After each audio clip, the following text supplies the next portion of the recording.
21 Masterclasses in New Consciousness. New ways of thinking, being and doing for the new you. Pioneering thinkers from countries right around the world.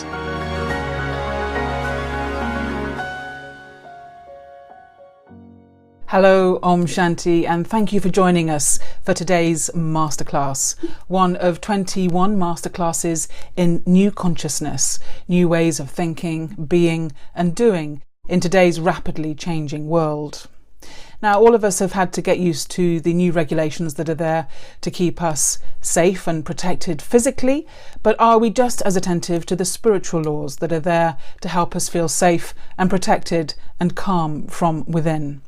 My name is Philippa, and I'll be with you throughout this series as we listen together to the experience of yogis and meditators from countries right around the world, each one of them sharing with us their navigational tools for coping with these times of challenge and change. Well, since the outbreak of the coronavirus, there's one thing that we have all really had to grapple with, and that has been the daily deluge of information. First, we had to understand what the virus was, and then we had to understand how it spread and how to keep ourselves safe. And at one point, it really did feel like we were being bombarded with things that we had to do, from news feeds, from Facebook, from social media, from WhatsApp messages being sent to us from well-meaning friends, all telling us to wash our hands whilst we sang happy birthday twice, that we had to sip hot water every 10 minutes in order to kill the virus, whether you had to wear gloves, whether you wore a mask, whether you washed your hair and your clothes, if you did venture outside. It really did get to the point where at one point I felt I can't actually absorb any more information about this. But then we do live in a world where everyone and everything is trying to give us information all the time. It's trying to inform us, it's trying to entertain us, to sell us something, to help us in any number of different ways and via any number of different outlets, whether it be TV, radio, via apps, tweets, texts, blogs, emails, reports, articles on Facebook, on Instagram, and all the other social media. News sources have turned from a water fountain into a fire hose. And it's led to something that is now referred to as infobesity, which was a new word to me, but I like it, infobesity. It leads to something called information anxiety. Researchers have found that our eyes are exposed to 105,000 words every day, and that's equivalent to 34 gigabytes of information per day, and that figure is growing. Now, I always like analogies that I can refer to and relate to, and this is an analogy I came across, a statistic from 1976, that the average supermarket stocked 9,000 products. And today that number is more like 40,000 products that our eyes have to absorb, information that we have to take in every time we walk down the supermarket aisle. And yet the average person actually gets the vast majority of their needs met from just 150 products. So this information overload has now really been recognised as a problem. And of course, it can lead to all sorts of things like irritability, restlessness, anxiety, depression, overwhelm, and of course, stress. And unless we're going to completely opt out altogether and go and live somewhere off-grid, we have to find a way of managing all this information whilst trying to keep sane. So our discussion for today is developing a resilience to information overload. Now, our speaker today, like all of those in this series, is a teacher and student of the Brahma World Spiritual University. Let me first of all tell you a little bit about the organisation. As the name suggests, it's a university for the spirit. It's a place where you learn about the self, learn about the soul. The organisation has teaching centres in over 110 countries right around the world, and an active presence in even more countries than that. It was established in India in 1936 when a series of visions and teachings came through the original founder, Brahma. And these were teachings that were very much geared specifically to this period of time, this transitional period that we seem to be living through now, where we're going from one way of doing things to potentially a very different and new way of doing things. Now, the founder decided quite early on that he was going to put women in the front, making the Brahma Kumaris the largest spiritual organization of its kind to be led by women. Well, let me tell you a little bit about our speaker today. And he is someone who really has consumed his fair share of information over many years. Eric Reste has been a student and teacher with the Brahma Kumaris for over 35 years. He's from the Brahma Kumaris Centre in Montreal, from where he coordinates the activities of all the centres in Canada. He began his career in journalism with the CBC in the mid-1980s, working his way up from being a local radio news reporter to then a TV news reporter with the CBC Local News, and then a producer and then executive producer on national CBC Radio Canada, which is the French-speaking output. And he was in charge of the main evening news for many years for this channel. Along the way, he's also made numerous award-winning documentaries and earned himself a reputation for his work in the field of investigative journalism, exposing issues which have even led to a change in the law. Welcome to you, Eric. Thanks so much for being with us. And I feel like I've almost overloaded you already with information before we've even started. I didn't mean to do that, but there you go. It is an overwhelming subject. Now, I enjoyed your presentation so much. I felt I was just watching a beautiful show, and then I realized, oh, well, I'm part of it. You are part of it. I know. For a moment there, I forgot that I wasn't doing just that. But let's talk about you, because that's why you're here. And you have had a very interesting life. On the one hand, you've been immersed in the stillness and silence and this beautiful, quiet life of the meditation centre in Montreal. And on the other hand, you've been spending all day in the absolute thick of things, in the hub of national television news, often working really late, often getting up really early. And I just wonder how you've done that. How have you managed to span these two very different worlds? Well, you seem to summarize so well, and I just realized by listening to you how much, yes, my life is quite, somewhere between extremes, where I love to wake up early in the morning, be still, quiet, fill myself with spiritual information and feel like I'm flourishing, from all these inner work. And then, yes, indeed, go to another dimension, which is probably the extreme opposite, where we are bombarded with I think I counted one day that when I work at the newsroom, there was something like about 150 TV screens, open during the day that I will be exposed to. And in the early days when we used to look at the pile of newspapers that will be happening everywhere, we'll be living in the world of newspapers, physical newspapers. Now they're all translated into pixels and into screens and web pages. The beauty of what I've experienced is this magic where I awaken, if you want, on a spiritual journey at the same time as I embarked on the career in the media. And I didn't intend to do either one. I was certainly not predisposed for any spiritual journey at all. Ask my dad and my sisters, and they would probably agree with me that I didn't look like at any time I would go along that journey. And I studied in being a veterinarian, so I wanted to help the animals. Forget about news and about cameras and about mics. I never even ever dreamed of this kind of thing. And to be honest, I was always in reaction to news media when I was younger in my teenager years. So how these two happen about the same time, around 1983, 84, and it's quite interesting, but both have always helped me, I think, to remain healthy in both worlds. And I think spirituality can, overload your head with fantasy and spiritual dreams, and you can be disconnected a little bit from the reality and going a little bit too high in philosophy and spiritual concepts. And also the media can also drown you in information that can actually depress you or irritate you to a point where you lose yourself. So I was always happy, I think, to intertwine those two journeys together. And to be very honest with you, they've always been a mirror to each other. Every time I go through some major moment in my spiritual journey, something happened very shortly afterwards in my professional path.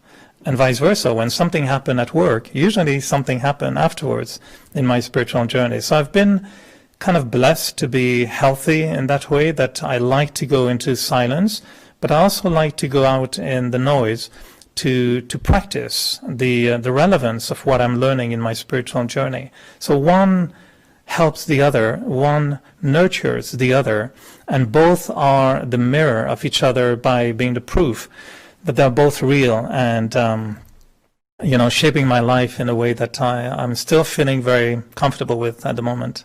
And has it been quite a hard journey to really feel that you're the same person in both places, that you don't take on a certain personality when you go to work and a different personality when you come back home and you're in the center, but actually be Eric wherever you are? Has that been a journey for you? You're good. Your questions are really good. I think I should interview you as well. I like the way you approach, and you're very lucid because you know the world, and you should introduce yourself at some point. You did also some media work. I just, I'm speaking to you here from Montreal Meditation Center. It's a beautiful place, and we had the fortune to receive Daddy Genki many years ago. Daddy Genki used to be our spiritual, administrative head in the Brahma Kumaris for many years, and she passed away a few weeks ago, month ago actually, from the time I'm speaking to you now, at the age of 104. She was a spiritual giant. She was my, big inspiration in many ways on my spiritual journey. And I had so many amazing moments with her, but one of them was happening right here, right maybe a few feet away from where I'm sitting at the moment. And when she was here, after just being on that same chair as I'm sitting now, she gave a talk, she gave powerful, visionary ideas to a group of people, inspired a lot of people, and then walked off the stage right here, went in the hallway, which is right in front of me. And I was just standing there, waiting to see if she wants to say a few words or if she just passed by. She just went right by me, barely looked at me, and she was with the person who helps her all the time and translates for her. And then suddenly she walked by, then went backwards and went back to me, and with a little finger, she was so funny how she told me that. And she just told me right there, Eric, your conscience at work should be the same as it is when you're right here at the center. And honestly, she would have used a baseball bat and hit me right in the face, would have been probably about the same effect, I think, in terms of impact. I was just hearing that and I thought, okay, this is the line which is going to redefine this kind of braiding that I've always been doing with my spiritual life and my physical, professional journey. And I've always felt sometimes that, I was doing half, I'd say 50% good in both worlds. Sometimes I felt I should be more involved in my spiritual journey. Sometimes I would feel, I'm not doing enough in my professional journey. But this line that she gave me brought it back to 100% in both worlds. And I realized that my spiritual intention and vision should also be the same when I'm going to work, which was already kind of there, but not 100%. And I changed my mind thinking that when I go to work, I'm not going to work really. Working was actually the extension of what I do in the meditation center. And don't take me wrong, I mean, my purpose at work was still the same as a journalist, but spiritually speaking, I should have the same principles: respect, love, caring, serving, helping, and maintaining my own values, even when things are going really, really, difficult out there. So it really helped me, that little sentence: your conscience should be the same, either you're at work or you are in a meditation center.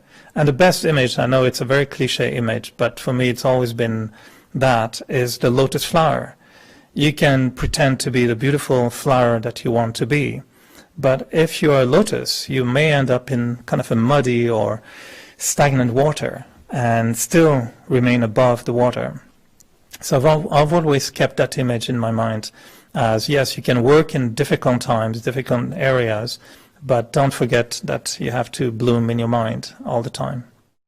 To be honest, that's a path that I think many people would recognise in their own work. It's not just relevant to someone who works in the news agenda. You know, we all of us who are on a spiritual path have to somehow integrate who we are when we're at work and bring our spiritual practice into our workplace, which is another whole subject that we can come back to if we've got time later on.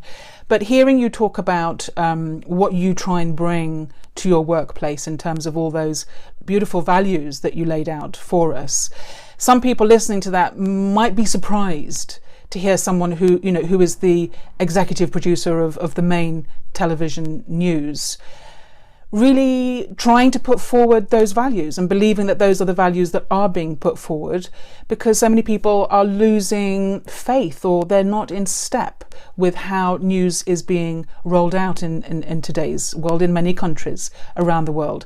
And I wonder, over the 35 years that you've been working in news gathering, how much you feel there has been a change in values and been a change in really the ethics of how news is delivered. That's a big question, and I would never pretend to be an expert in media analysis and the bigger picture, I think, of the media, particularly around the world, because the values and the ethic of journalism can change dramatically from a country to another. And even within a country, from a newsroom to another, I don't think that all the newsrooms use the same approach and the same values.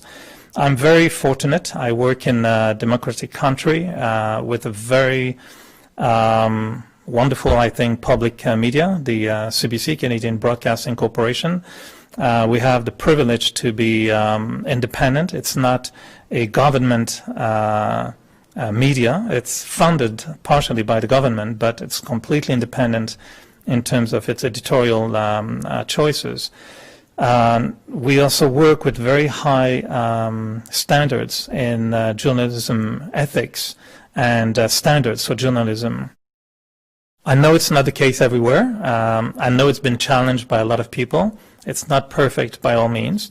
The threats against the media has been increasing all the time. We know that now we have conspiracy theories that are really, heating up in the brain of a lot of people. We have what they call fake news, which also tend to confuse a lot of people. And we have people engaged in the media with really wrong intentions.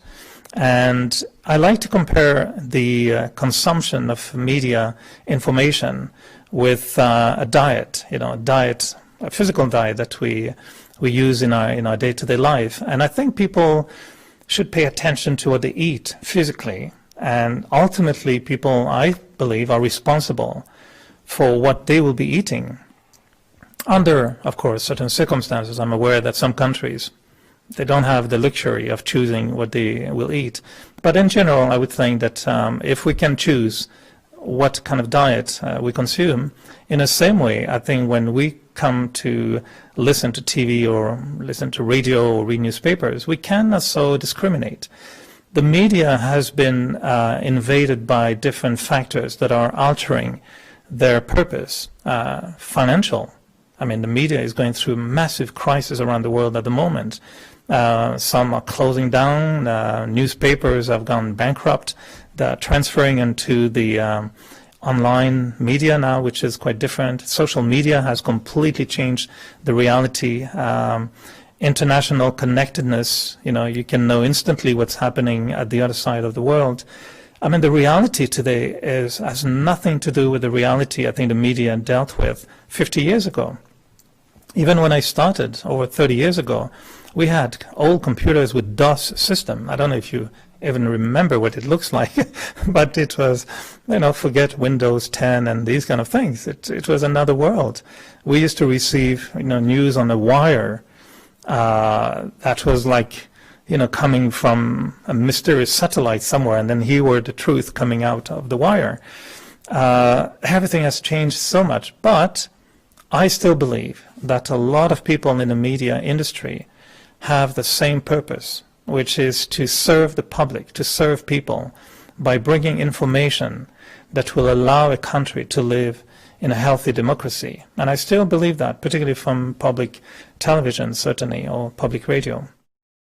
Now, of course, we're competing with some media that are almost voluntarily distorting the reality and the information. So who is going to discern what to consume and what not to consume? And who is going to understand that what I'm consuming is right or wrong?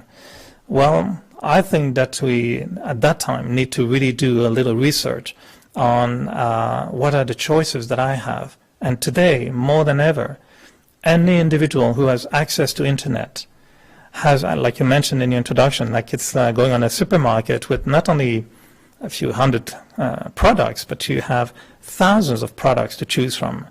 And it's quite discouraging because how do you know? Where do you go? I've tried myself to rearrange the, how to call it, the news file that I'm using every morning to ingest information. I used to listen to radio only at some point, reading a few newspapers.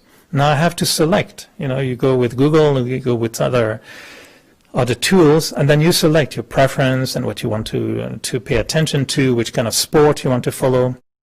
How much do you want international news? How much do you want local news? And then you have to find out that, you know, the source of information is reliable. It's a very complex industry. It's a very complex world, but that looks to me very much more like a supermarket with food that I'm going to buy and digest and eat and digest. And I'm responsible a little bit for what I'm doing with that. I think that's really helpful to kind of, in a way, see it as the equivalent of a supermarket, and that you have absolute choice over which products you're going to consume and which brands, in a way, you're going to trust and put in your trolley and ingest later on. But you talked about people consuming media as being a little bit like a diet and choosing whether you're eating healthy or not healthy foods. And this word that I came across, infobesity, in a way suggests that we are developing an addiction to absorbing and consuming news and content generally. And I wonder why you think that is, that we've suddenly become people that have to, you know, check our messages, our notifications, listen to maybe, you know, especially during the coronavirus, listening to news bulletins throughout the day. This fear that there might be a fashion or a trend that I don't know about, or I might somehow get behind on what's happening. Why are we so compulsively consuming content now in a way that we never did before? Well, I think there are two things. One is when there is a crisis like we're going through at the moment, it's very well known that the mainstream media see their rating going through the roof. I mean, at CBC, as soon as this pandemic happened, the ratings for the news show and all the, news hour shows exploded, literally. It went really, really into very, very high rating like never before.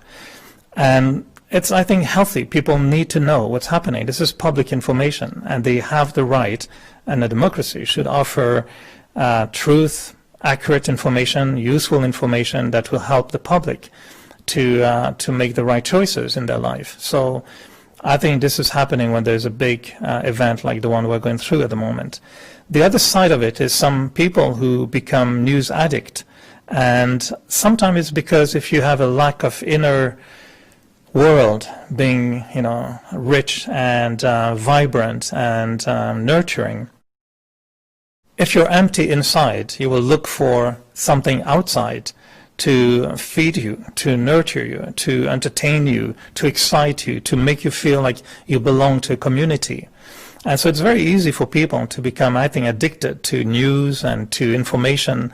It may give them a sense of existing, belonging to a community.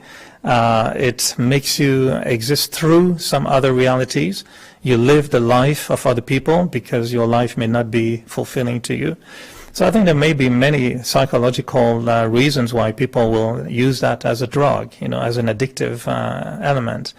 But for me, I find that, if I see what's my purpose in all this, I want to be informed, I want to help other people, I want to make sure that the choices I'm going to make in my life are going to follow something in society which makes sense and which is healthy. So yes, I think there could be a massive problem with news addiction, but at the same time, I think we should never underestimate the purpose and the usefulness of a lot of this information. And I'm not here to really defend all the work of the media. I know there's a lot of negative things that is spread by the media, no doubt. I know it and I've seen it, and I'm feeling so sorry sometimes when I see some of my colleagues, being twisted in their approach in reporting. But I also know that a lot of media, mainstream media also, and also a lot on social media, have really, really good intentions. They really want to bring some powerful ideas in the forefront for people to be aware of what's going on. And I think that if we are deliberately selecting our diet, I think we can come up with very powerful information. So I really encourage people to balance their inner need with what they see out there and try to bring kind of harmony between the two. And of course, it's not just content that we're consuming that has been generated by news professionals such as yourself, because in a way, each one of us has now become a news editor, because we are putting out our own information. We're putting out our own spin on things. We are doing blogs, we're doing YouTube shows, we're sending WhatsApps, we've got a Facebook page where we can broadcast our ideas to, thousands of people. And, that's all adding to the mix. And in a way, that's great because it means we're all connected. But I have heard it said that people feel in a way that the more connected they are, sometimes the more empty they actually feel, the more lonely they feel, and somehow it's not having the effect that people are wanting to feel connected. How has that come about? When I started as a very young reporter, I was in my 20s, and I was absolutely the least qualified person I think to be in the newsroom. I was really there by accident. I always joke and I say I came through the back door, by mistake. And why they kept me in the newsroom, I don't know. Maybe I was just wearing nice shirts at the time, and they liked those shirts, and they kept me there. I always managed, I think, never to say wrong things on the air. I hope I didn't. But in the beginning, I wasn't really passionate about the media, to be honest with you. I was very passionate about my spiritual journey. And I was just doing a job, and I was earning money that was allowing me basically to run a meditation center where everything is free, and basically the one teaching is the one paying. But I came across different stories in the early days in my profession. And one of them was actually having to do an interview with the Prime Minister of the time. He was in the election campaign. And I came back after that interview thinking, wow, you just met the Prime Minister of your country. Had an incredible discussion with him that was very thorough and very true. I was very honest with him, and I just opened up with very sincere question, and he really was touched by my non-professionalism, I think. I was so naive in a way that he really engaged in the conversation. And the next day I was in person's kitchen where this person, absolutely unknown to the whole world, was telling me a whole life story. And at the end, she was crying in my arms, and I was crying. And I was thinking, what is this job? You meet everyone in a society. You're touched in your heart. You use your head. And then you go back in front of a camera or in front of a mic, and you tell the story. Like you said, we become news outlet ourselves. And I was telling the story. And I realized that my personal journey will impact, either I recognize it or not, the way I tell the story. And if you look, and I was very fortunate that from the beginning I've seen the difference between, short news, 1 minute and a half news in the news every hour, longer pieces, which we call here current affairs or short documentaries, longer documentaries where for 1 hour you look at an issue, and you may be biased, you may not, depending on who you are. And then movies that are also part of information. A lot of people think that they know the world by watching movies, and Sometimes they do learn a lot of things. But I've seen that range of storytelling. You add to this radio, newspaper, and now social media. It's such a variety of ways of telling stories. Now, who am I to tell the story? I'm a storyteller. And I find that, people who have a rich life themselves and a keen desire to pursue some goal, they want something, they want the truth, they want what is right, they want to know. They become incredible storytellers. And if I can listen to these people, and there are thousands of amazing journalists in the world who took amazing risks going into very dangerous countries and war zones, and they report realities with the eyes of their conscience. And I think that these journalists, we should find who they are, follow them. Now it's a beautiful tool. You can just follow somebody. You don't have to sit at 9 o'clock in the evening and eat whatever we're being given. You can follow the people that you trust. The culture of trust, yes, has been eroded, but still exists in the media. When I then became a little bit more experienced in journalism, and the last few years, I reacted the way you described it in your introduction. I had an overdose of information at some point. I didn't know what to watch anymore. I didn't know what to believe anymore. I was consuming this social media, newspapers, radio, TV, and I got as a professional, I was having headaches. Plus, I was coming to meditate, and when I will try to meditate, my head will go like this with all kind of images and bombardments and epidemia and this and that and murder, and it's hard to meditate after you watch pictures that we cannot even broadcast because they are so bad and so terrible. And then you sit in meditation and you see all this blood and this horror. Now, to compose with this for me was, what's my intention? What do I want? And my focus has always been the same. You want to help other people. Spiritually speaking, I want to improve the quality of my life so I can have a healthy life, I can be happy, I can be healthy in my mind in the world that I'm living. But if I'm working for the media, I would hope that many of us in the media want to also serve the public so they can also remain healthy whilst living in a crazy world. And I know it sounds a little bit idealistic, but I've really felt many times I worked against a current. I was in a newsroom, and sometimes it was very hard to convince other people that maybe we should go with another angle, with something more positive, bring some hope in the stories. And I will be told, no, Eric, you have to tell this story. This is what people want. And it was very hard to negotiate. But, at the same time, I find that human stories are the most powerful stories. And every time we can bring back the human in the story, I find that very often people will go for it, and they will write their comment afterwards saying, you touch me so much by this particular story. And it was not facts that would just hit the person, but it would be the human story. So I think we'd need to pay attention in the media to never lose the human side. And I see it even today with this massive amount of information.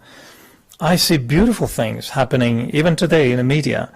And I see messages of hope. I see messages of resilience. I see messages of care and share between the people. But I see also a lot of other things. So yeah, it's a difficult world to live in at the moment, both in the media and watching the media.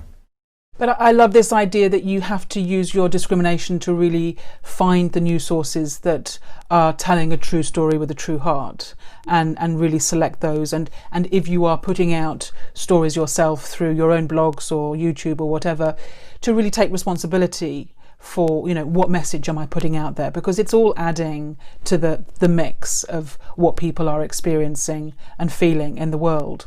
But I want to bring you to your experience in that other part of your life where you're a teacher and student of meditation, of Raja Yoga meditation, which you've been doing for 35 years. And likewise, you must have seen changes in people coming to learn to meditate over those years.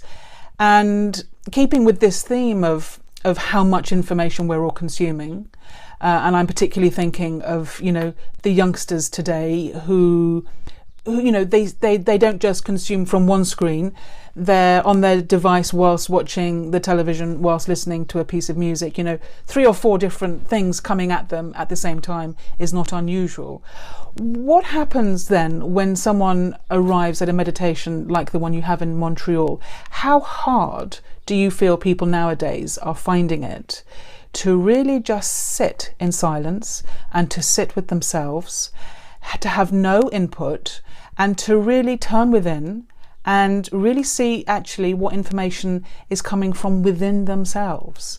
How hard in today's society do you think people are finding that to do? Well, I'm not sure if it's harder or not, or I think human spirit has always been in trouble connecting with the self. If we look at the media today and we think of television screen, what I like to introduce to people who want to meditate is that the primary screen of your life is actually your mind. And the primary voice you're going to hear is the one of your conscience. And we have a beautiful project that Brahma have been part of for 20 years. It's called Images and Voices of Hope. And the concept was very, very wonderful. In the beginning was the world needs a new story. And we need to change the stories that we're telling people. We need to have stories of hope, of course, and stories of inspiration for revealing who we are at our best and what can the world be if it becomes better. The meditation is simply the ability to watch the screen of the mind and to listen to the voice of the conscience and see if I enjoyed that show or not. And if I listen to the voice of my conscience, watching the screen of my mind, and the only thing I see is something very blurry and noisy and terrible and that doesn't make sense at all, then I don't watch it and I don't tune in. I don't, how do you call it, when you zap on your remote, you don't choose that channel. I think most people can't even understand what's going on the primary screen of their life, which is their mind and the voice of the conscience. They don't figure out what's this show all about. If you turn on your TV and you watch something that you don't have a clue what it's all about, and the pictures are all blurry and going funny and disappearing and mixing up 3 movies at the same time with recipes and weather forecast, I don't know you're going to really enjoy watching that show. So people lost touch with the pleasure of watching their own inner show, the soul show. And the purpose of meditation is basically to show again to everyone how the most amazing media to watch is actually the one of the soul. The soul produces amazing images, and it can have an amazing voice. We just need to produce it properly. I'm a news producer, I'm a documentary producer, so I enjoy the concept of producing, which means putting pieces together. And you can even say, putting things that have gone into pieces into one piece, so you experience inner peace. So I don't know if it's easier or not for people today. I think probably 100 years ago, many minds would have been also distorted by other things. Today, yes, we might be distracted by the media, but I've never seen media as a big monster, like many people like to turn it into. I think there are many monsters in the room right now, so media is just one of them maybe. But every monster, can also turn into a charming prince, probably, or charming princess. And so how do you look at it? How do you use it? What do you do with it? So when people come into the meditation center, as I said, to me now, my vision is the same. Either it's at work or here. What I like to think is that we should fall in love with our own soul once again. We should want to listen to our inner voice and start to appreciate what is the inner voice telling me. And I should start to learn how to enjoy the channel of my mind, which can create the most amazing pictures that no television, no movies can present to me. I'm the best producer for my own soul. So this is the approach I would take to, blend those 2 dimensions together. Meditation is producing the movie of your life that you would want to watch on a big screen. And you're the producer, you're the main actor, You may get some help from a big director if you believe in it. You can try for it.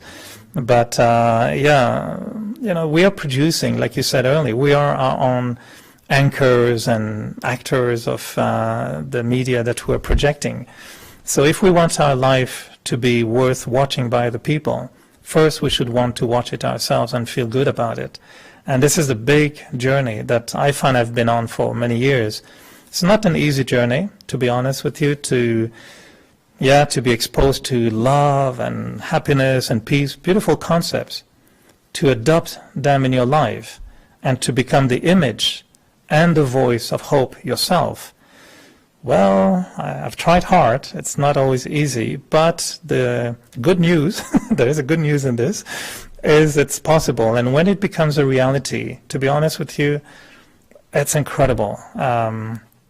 I've discovered how my heart can increase in size like I would have never imagined before. I knew what it was to love few people, my family, a few friends. How about to love the world? I've never imagined what it would be like. So increasing the capacity of the heart, increasing the capacity of the mind, is suddenly like tuning in on a beautiful movie channel that you see something that inspires you and you think, I can be such a good person. Why not? I can experience happiness by injecting goodness out there.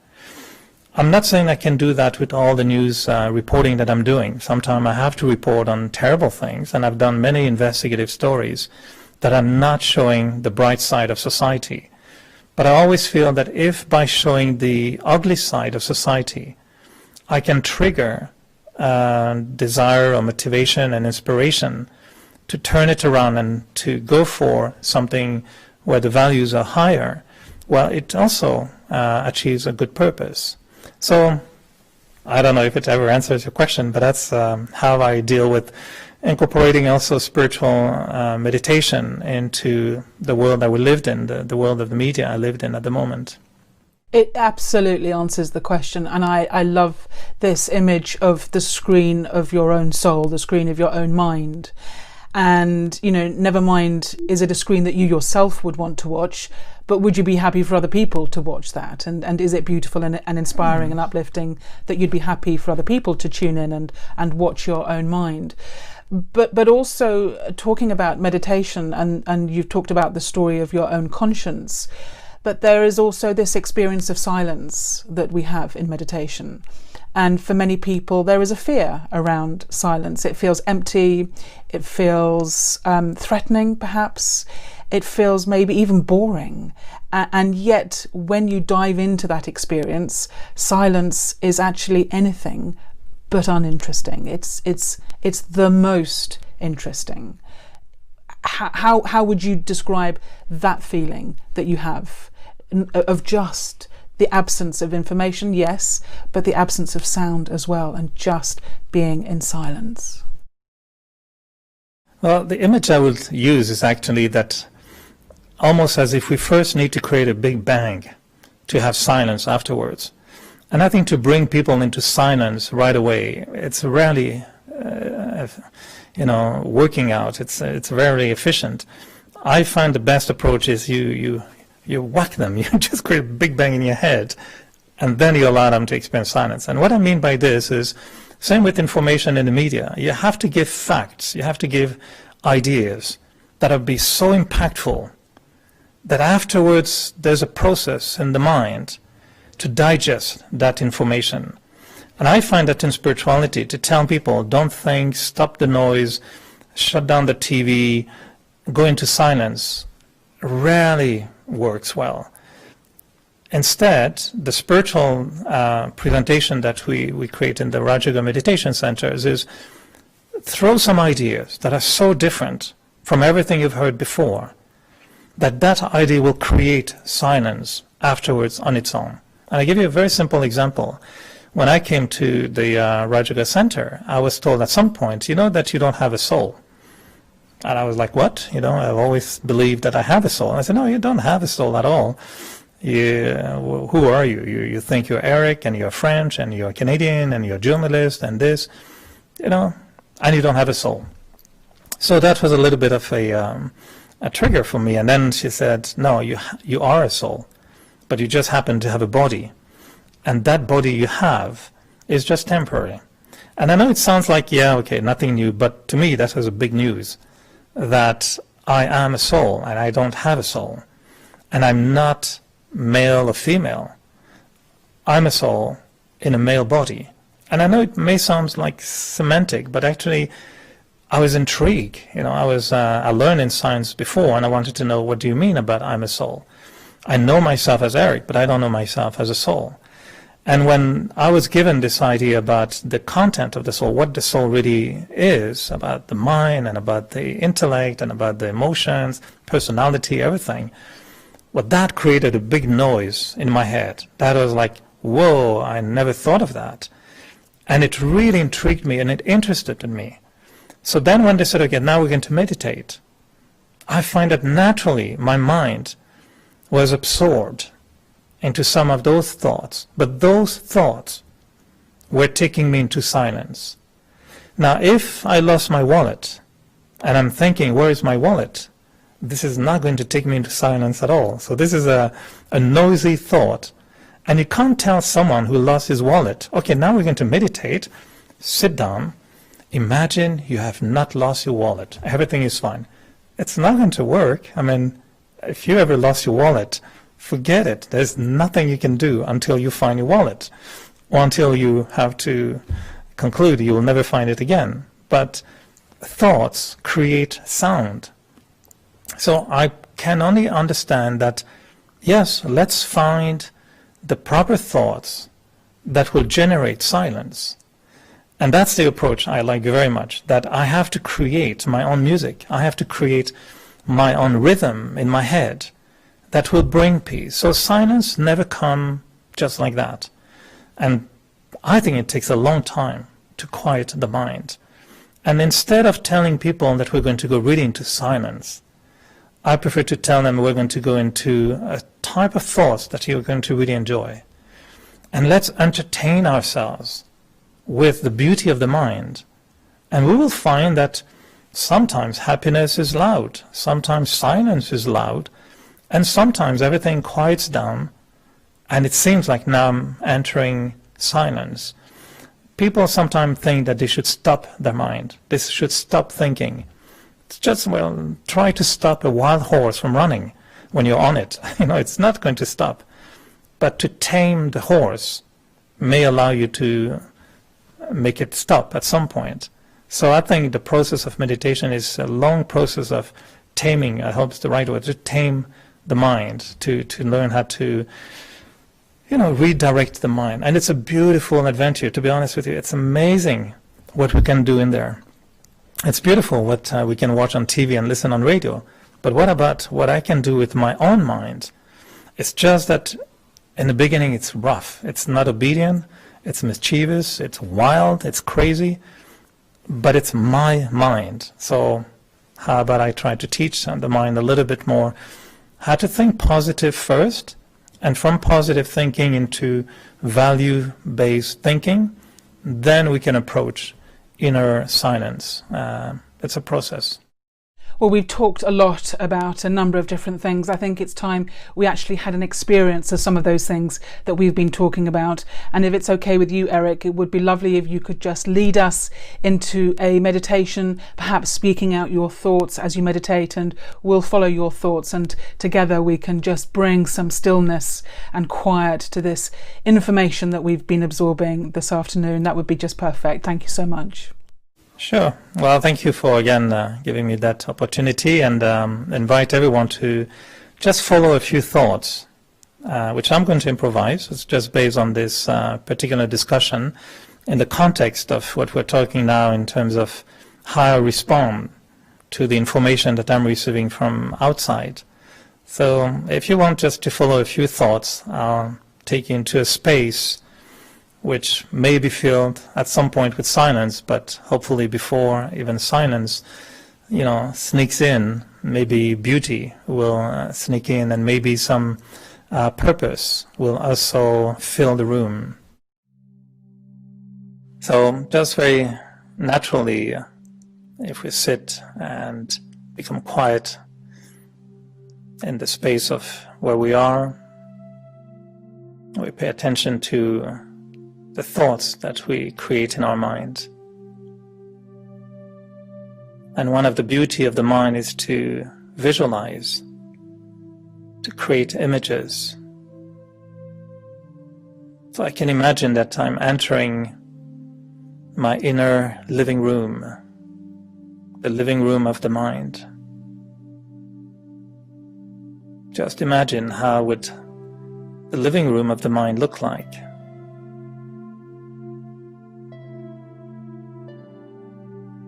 If I were to imagine how comfortable I want it to be, but how is it really at the moment?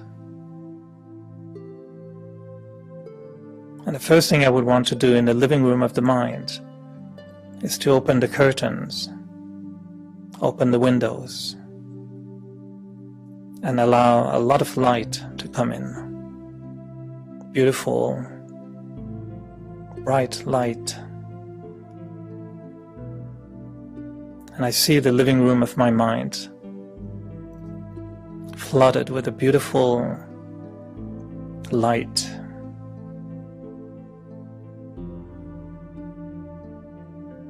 And it becomes a spiritual living room. A room where living, being alive, awakens within me the purpose of my life and the beauty of my life. And I want this living room of my mind to shine, to radiate, to feel fresh, and to allow me to see the purpose, experiencing life fully, to be able to enjoy my life, to be happy with myself.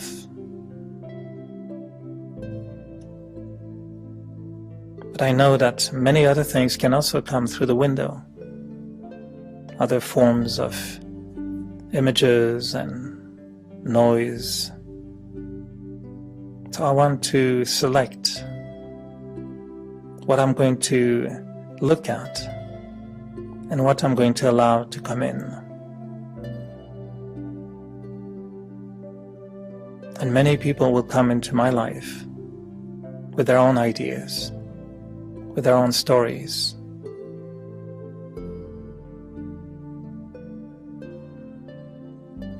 But I want to nurture this beautiful living room of my mind with the light. And I will be willing to listen, to share, and even to be part of other stories. But I will know when to come back to the space where I see purpose and I see beauty.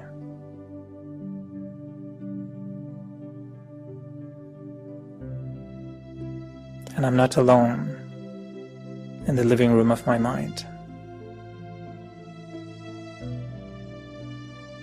I know there is a higher energy coming to inspire me, to fill me with beauty.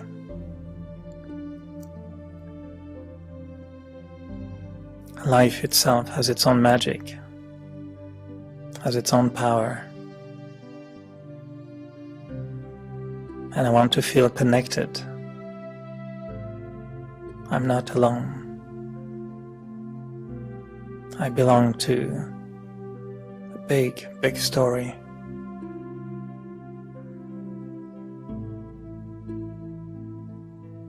And as an actor in the world story, I want to bring light to the world, to share that light of my living room with the world. inspiring, uplifting, and sharing with the world.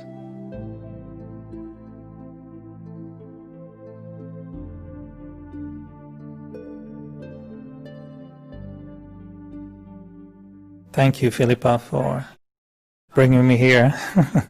Thank you so much, Eric. That was really beautiful. I feel very still and centered within. And of all the information that I have absorbed throughout the whole day, that was by far the most illuminating and uplifting and inspiring. So thank you so much for joining us and being on our masterclasses today. Well, thank you to you, and thank you to all those who've been listening patiently, and really appreciate being given this opportunity. So thank you to all. Fantastic. Thank you so much, Eric. And thank you to you as well for joining us from where you are. I hope you don't feel too overloaded, but instead feel inspired and uplifted, and plenty to go away and think about from today's masterclass. And I hope you'll join us again next time. But until then, take good care, stay safe, keep well, Om Shanti, and goodbye.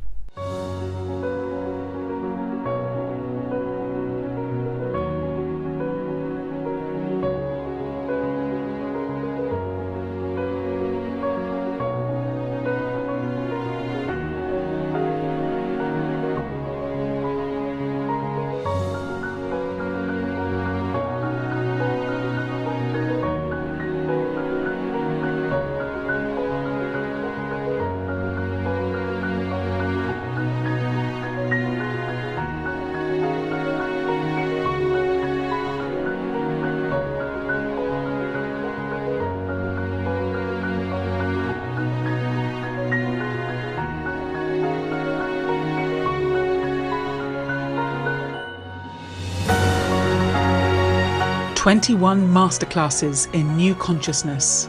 New ways of thinking, being and doing for the new you." Pioneering thinkers from countries right around the world.